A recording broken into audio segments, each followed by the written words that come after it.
Aujourd'hui, nous tournons une page dans l'histoire du tiers payant. C'est l'aboutissement d'un travail collaboratif, de co-construction avec l'assurance maladie obligatoire de solutions. Nous sommes collectivement, collégialement solidaires des solutions que nous proposons et que nous allons porter devant les professions de santé aujourd'hui même. Ce travail a été évidemment accompagné par les discussions autour de la loi de santé qui ont nourri un certain nombre de réactions, un certain nombre de prises de position, parfois assez polémiques.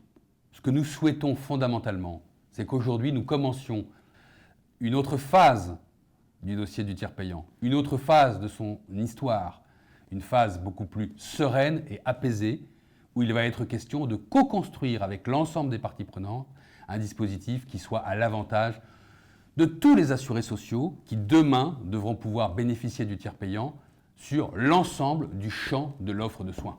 Ce que nous proposons, c'est de le généraliser à l'ensemble de la population pour faire réellement du tiers payant un progrès dans l'accès aux soins.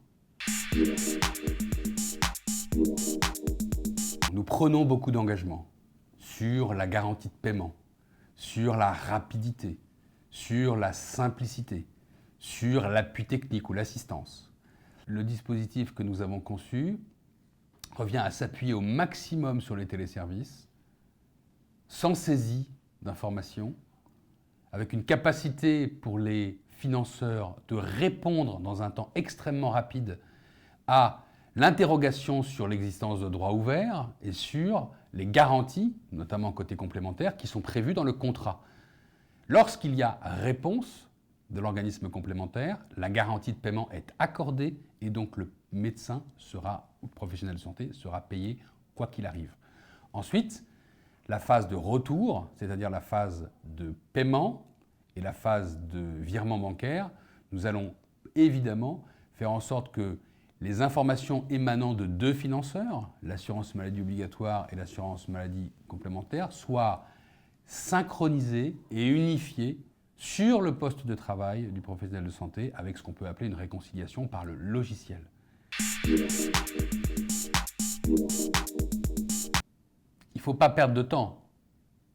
La loi organise la montée en charge du tiers payant à partir de cette année jusqu'au 30 novembre 2017.